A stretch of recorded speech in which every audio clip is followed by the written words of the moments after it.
Imaginen que un país entero esté con una economía funcional e industrias súper establecidas, decide cerrar de la noche a la mañana todas y cada una de sus fábricas de automóviles. O sea, miles de trabajadores empacando sus cosas, las maquinarias apagándose. Exacto.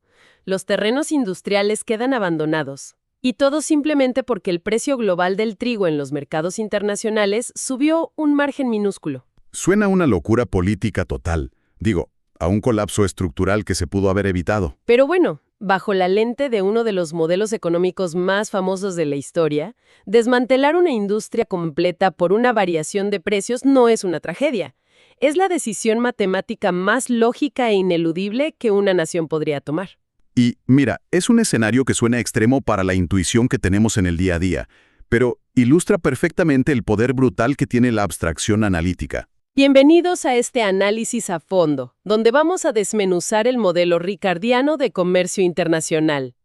Para quienes buscan dominar estos modelos, el propósito hoy no es nada más recitar fórmulas de memoria. No, claro que no. La idea es armar una arquitectura conceptual, una herramienta de diagnóstico rigurosa para entender los mecanismos de transmisión reales que obligan a una economía moderna a especializarse. Y para lograr ese nivel técnico, la clave está en aislar los variables del caos del mundo real, ¿no?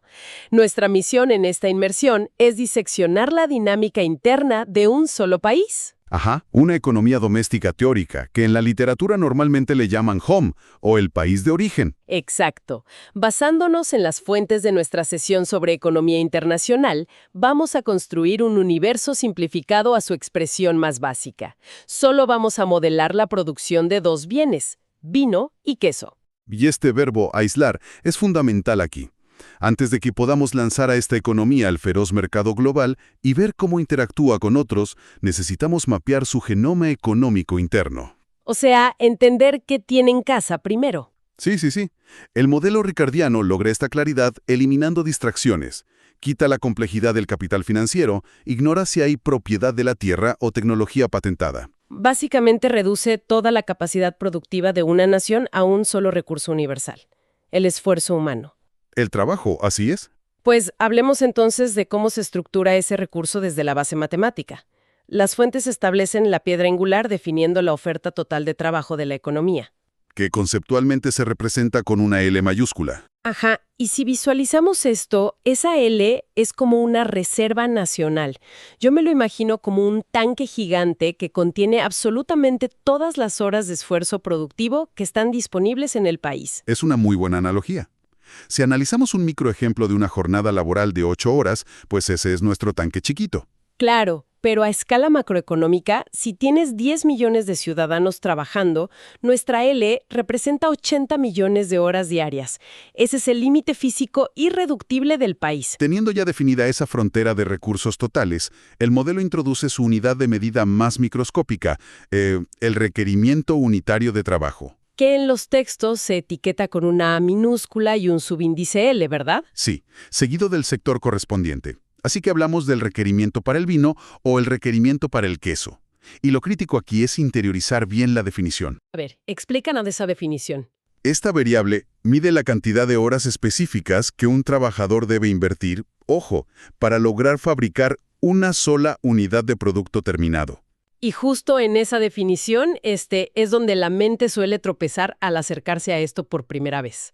Porque si caminas por una fábrica real y le preguntas al gerente por su maquinaria... Te va a responder en términos de volumen, seguro. Exactamente. Te dicen, no, pues nuestra línea saca 100 botellas de vino por hora.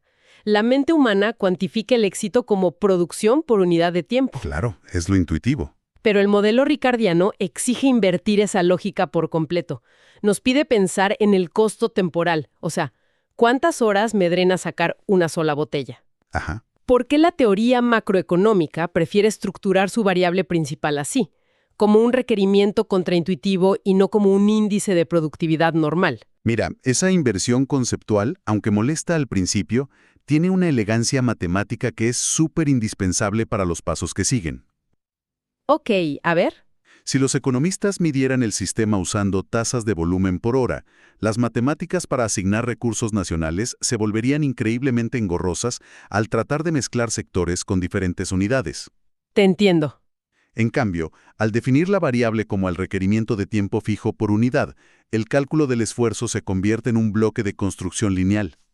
Ah, claro, es un sistema puramente aditivo. La moneda de cambio en este universo son las horas. En efecto, pensemos en la mecánica de la ecuación. Si cada botella de vino consume, digamos, 2 horas de trabajo humano y la economía necesita 1000 botellas, el cálculo es una multiplicación básica. 2 horas por 1000 unidades igual a 2000 horas. Exacto. Esa operación nos arroja un bloque sólido de 2000 horas que ya fueron drenadas de nuestra reserva nacional. El requerimiento unitario por el volumen nos da la porción de trabajo absorbida por ese sector. Y pues podemos replicar esa misma lógica para la industria lechera. El tiempo absorbido por los quesos es su requerimiento unitario multiplicado por el total de ruedas de queso fabricadas. Así es, sumas el queso y el vino. Y el principio absoluto es que la suma final jamás, por ningún motivo matemático, puede rebasar la reserva de horas de nuestra L mayúscula. Es llevar una contabilidad estricta, pero en minutos de sudor humano. Y esa inecuación que acabas de describir es la que delimita la realidad de nuestro país. El trabajo del queso, más el trabajo del vino, debe ser menor o igual al trabajo nacional total. Pero llevar esa cuenta en una simple inecuación se vuelve muy abstracto muy rápido. Si queremos ver hacia dónde se dirige el país, necesitamos pasar del álgebra a la geometría. Trazar los límites en un mapa visual, digamos. Sí, necesitamos construir la frontera de posibilidades de producción, la famosísima FPP. Que es el siguiente paso lógico en cualquier análisis serio. Para que esa inecuación sea una herramienta de análisis espacial, la proyectamos en un plano cartesiano. Ponemos todo el queso en el eje horizontal y todo el vino en el vertical, ¿no? Exactamente. Y para dibujar el límite exacto, la literatura aplica un despeje algebraico básico. Reorganiza la inecuación para dejar sola la variable del vino en el eje Y. Como en la clásica forma de línea recta en matemáticas, la pendiente y la intersección. Sí, la famosísima Y igual a mx más b. En lugar de dictar los pasos aburridos del despeje, imaginemos la física de este gráfico. Supongamos que la L es 8 y hacer vino toma 1 hora. Ok, Si el país sufre un arrebato y vuelca sus 8 horas solo a viñedos sin ordeñar ni una vaca, alcanzamos la intersección máxima en el eje vertical, 8 unidades de vino. Nuestro volumen máximo teórico si somos fanáticos del vino. Y si nos volvemos fanáticos del queso, llegamos al otro extremo en el eje horizontal. Si conectamos esos dos extremos con una línea recta, ahí está nuestra frontera de posibilidades de producción. Una rampa descendente que encierra nuestra realidad tecnológica. Me gusta cómo suena eso. Y, a ver, el secreto analítico más profundo no está en los extremos, sino en la inclinación de esa rampa. En la pendiente. Ajá. La geometría nos dice el ritmo al que la línea baja, pero la teoría económica nos revela que esa pendiente es la proporción exacta entre los requerimientos unitarios de ambos sectores. O sea, dividimos el requerimiento del queso entre el del vino. Exacto. Es la tasa matemática a la que la tecnología interna exige intercambiar tiempo de un bien por el otro. Para visualizarlo más táctil, yo siempre pienso en la FPP como si fuera el tablón rígido de un sub y baja en un parque. Órale, a ver cómo es eso. Como los recursos de nuestro país ya operan a máxima capacidad, para que la producción de queso logre subir de un lado, la producción de vino del otro lado está forzada a bajar. Claro, es un principio de conservación productiva total. Y esa proporción, ese peso que jala un lado hacia abajo para levantar el otro, es ni más ni menos que el costo de oportunidad. Esa imagen del sub y baja es perfecta, la verdad. Mira, si fabricar un queso consume 4 horas y una botella de vino requiere 2, el sacrificio es súper transparente. El costo de oportunidad de ese queso adicional no son monedas, son las 2 botellas de vino que tuviste que cancelar para liberar esas 4 horas. El queso cuesta vino, así de crudo. Y hay un detalle técnico crítico en la literatura sobre la forma de este sub y baja. El modelo asume que esta frontera es una línea perfectamente recta. Ah, claro, no es una curva abombada como en modelos más complejos que se ven después. Exacto. Y esto significa que el costo de oportunidad es implacable y es constante. No importa si produces tu primer queso artesanal o el queso número 1 millón. Cada queso nuevo siempre, inevitablemente, te va a exigir el mismo sacrificio de botellas de vino. Aquí no hay tierras agotadas, ni rendimientos decrecientes. Y la constancia de ese sacrificio nos deja ver la relación de intercambio con muchísima nitidez. Pero ojo, simultáneamente genera un punto ciego analítico masivo si nos quedamos solo con esto. Estoy totalmente de acuerdo. Porque si lo piensas, la FPP es solo un menú de opciones técnicas. Te confirma que puede ser un país vinícola o un país quesero, o algo en medio. Te dicta qué puedes fabricar con el sudor de la frente. Sí, pero es una herramienta completamente ciega. Te dice qué puedes hacer, pero no qué debes fabricar para generar prosperidad. ¿Cómo decide una economía esto sin información externa? La respuesta corta es que, internamente, no puede decidirlo de forma óptima. Un ingeniero solo ve capacidades físicas y tiempos, pero para tomar decisiones económicas reales, la sociedad necesita faros direccionales. Necesitamos señales. Señales externas que le den importancia a ese esfuerzo. En la teoría, esas señales primordiales son los precios internacionales. Ahí es donde entra el dinero al modelo. Ajá. Damos el salto de evaluar solo posibilidades físicas a perseguir la maximización de la riqueza real. Y aquí es donde la dinámica de nuestro análisis cambia de velocidad. Dejamos de contar horas sudadas y empezamos a contar dinero. Introducimos la variable del valor total que denotaremos con la letra V. Una gran V. Imaginen este valor total como una gigantesca caja registradora nacional que abrimos al final del año fiscal. Todo lo que importa es el volumen de bienes por la etiqueta de precio del mercado. Vino por el precio del vino más queso por el precio del queso. Y esa suma es la riqueza monetaria generada. Pero para conciliar esto con la frontera de producción, ¿qué hacemos gráficamente? Pues el modelo proyecta esta ecuación de la caja registradora en el mismo gráfico. El resultado son las famosas líneas de isovalor. El prefijo ISO indica igualdad, entonces. Entonces, trazamos una línea que conecta todas las combinaciones posibles de queso y vino que al venderse en el mercado generarían exactamente el mismo nivel de ingresos totales. A ver si entendí. Si el mercado dice que el queso vale $20 y el vino vale $10, la línea de isovalor agrupa todos los puntos que suman, digamos, $100 millones. Exactamente. Y la pendiente de esta nueva línea ya no tiene nada que ver con las fábricas ni el esfuerzo. La inclinación está gobernada solo por los precios relativos. Es la proporción cruda de cómo el mundo exterior valora el queso comparado con el vino, menos el precio del queso entre el precio del vino. Sí, y la disociación de estas dos pendientes es el núcleo de este tema.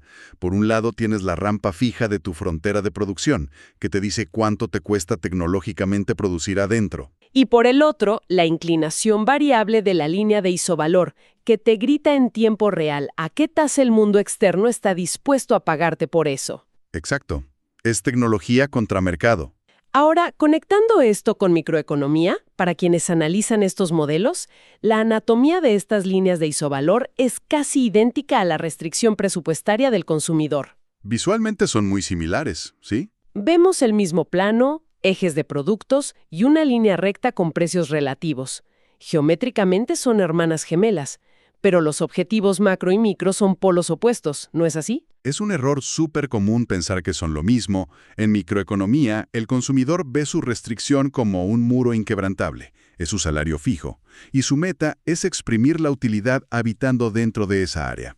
El individuo se somete al presupuesto, no puede gastar más de lo que tiene. Pero en la escala macroeconómica del modelo ricardiano, la cosa se invierte.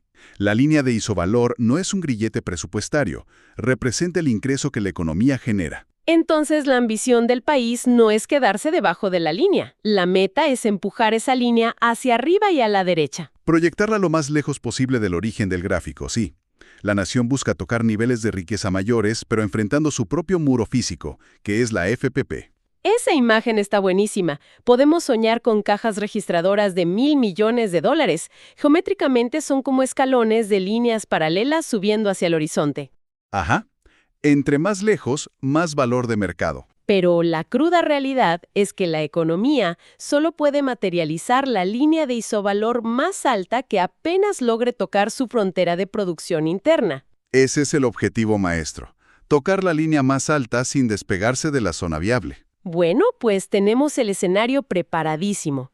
Tenemos límites físicos inamovibles de horas de trabajo y tenemos las fuerzas de los precios relativos del mercado externo. La estructura teórica ya está armada. Pero una estructura no se mueve sola, requiere un motor humano. Las naciones como concepto no mueven la producción, la mueven los ciudadanos. Y el catalizador aquí es el salario. Entramos al engranaje definitivo de la sesión. El mecanismo de transmisión salarial.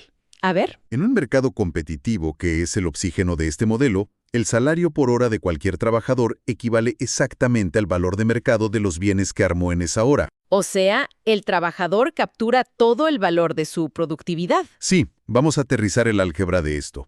Si sabemos qué fracción de hora requiere un obrero para moldear un queso, calculamos fácil cuánto queso saca en una hora entera. Ok, y luego multiplicas ese queso por su precio de mercado. Y ¡pum!, tienes el salario por hora. Matemáticamente, el salario en el sector del queso es una división súper sencilla. El precio internacional del queso dividido entre el requerimiento tecnológico de horas para producirlo. Precio del queso entre requerimiento del queso. Y la simetría es idéntica para el vino. Precio de la botella entre el requerimiento de horas en el viñedo. Y tienes el salario de ahí. Exactamente. Ahora, para que esto genere acción en el país, recordemos las suposiciones del inicio. El esfuerzo humano es el único motor, y la fuerza laboral se mueve sin fricciones. Sin fricciones, claro. Nadie está encadenado a la tierra de su abuelo, no cuesta reentrenar a la gente, no hay nostalgia por la profesión. Cero nostalgia. La fuerza de trabajo fluye como el agua al punto de mayor rentabilidad. Si las fórmulas dicen que el salario de hacer queso es mayor que el de podar viñedos, la población reacciona instantáneamente. No se van a poner a debatir en el Senado si subsidian el vino. Hay un éxodo impulsado puramente por el bolsillo. Todos corren al queso. Abandonan los viñedos y saturan el sector lechero. Es la migración de nuestra L mayúscula en tiempo real.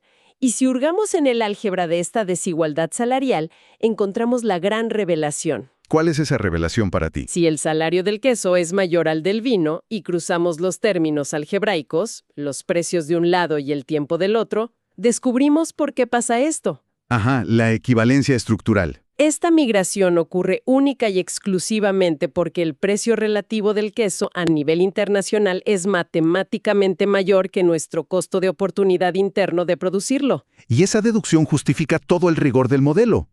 Vamos a sintetizar la causalidad para quienes nos escuchan. La tecnología local define los costos de oportunidad. Físicamente hablando. Luego, externamente, los precios del mundo valoran esa producción. Esa valoración mundial se infiltra en el país a través de la productividad para fijar los salarios por hora. Y como somos racionales y queremos más dinero, todos migran al sector con el salario ganador. Exacto. Como resultado ineludible de esa migración laboral, el tejido productivo del país se transforma de raíz y llegas a una especialización total y absoluta. Oye, pues voy a jugar al abogado del diablo aquí porque quiero presionar sobre la traducción al mundo real de este mecanismo. A ver, échalo. Si visualizamos esto en las gráficas, decimos que el vértice de máxima riqueza choca con uno de los ejes. El modelo sostiene en serio que una nación debe aniquilar una industria histórica completa, rematar tractores y bodegas de vino, solo porque la pendiente de los precios globales cambió un gradito respecto a su tecnología. La severidad con la que lo planteas es perfecta, porque en optimización matemática esto se llama una solución de esquina. Y dentro del modelo ricardiano básico, la respuesta es un rotundo sí. ¡Wow! Implacable. La clave está en la geometría recta de la FBP. Como no hay rendimientos decrecientes, no hay posibilidad de un aterrizaje suave. No existe un punto medio óptimo donde el país guarde unos cuantos viñedos por orgullo cultural. No te puedes quedar a la mitad. No, la presión por maximizar el valor financiero avienta las 80 millones de horas hacia el acantilado de un solo sector. Es especialización total. Es literalmente un cataclismo productivo impulsado por matemáticas. La vocación de un país no es un destino romántico ni herencia de siglos, es el veredicto frío de enfrentar costos internos contra valoraciones mundiales. Frío y calculador, así es. Si el mundo aplaude y paga más por tus quesos de lo que te cuesta sudarlos internamente, estás condenado a ser un país exclusivamente lechero. Y esa crudeza es lo que hace a este modelo un pilar de la economía clásica. Abstrae el ruido y te muestra el costo de oportunidad puro frente al comercio libre. Pero todavía nos falta una última prueba, ¿no?